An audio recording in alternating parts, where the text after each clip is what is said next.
Voi avete, perdonatemi se ve lo dico, avete l'opportunità di scrivere la vera pagina di storia di questo Paese.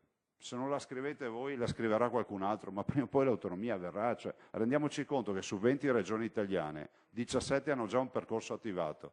Intervenuto nuovamente insieme al suo collega della Lombardia Attilio Fontana di fronte alla Commissione per le questioni regionali, il governatore Zaia ha auspicato che il tema arrivi finalmente in discussione in Parlamento.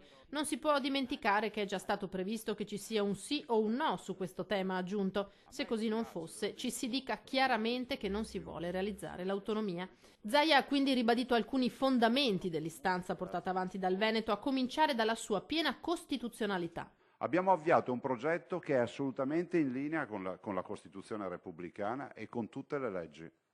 Non possiamo accettare che nessuno si permetta di dire sciocchezze rispetto alla legalità del nostro percorso, che ha un vaglio estremo, che è quello della Corte Costituzionale. Ricordo peraltro che uno dei giudici in quel momento era Sergio Mattarella. Nessun egoismo nei confronti delle altre regioni, anzi. A me spiace vedere che c'è qualcuno che comunque insinua che i cittadini verranno curati di meno per colpa dell'autonomia. Non è colpa nostra se in qualche comunità l'unica cosa che sanno fare sono buchi della sanità e esportare ammalati. Andiamo a fare i conti a quella classe politica che governa male, incalza Zaia, che dice il Veneto accetta la sfida della virtuosità. Che la virtuosità deve essere premiata.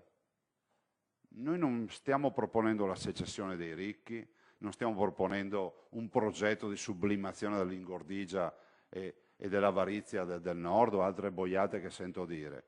Noi stiamo semplicemente dicendo metteteci alla prova.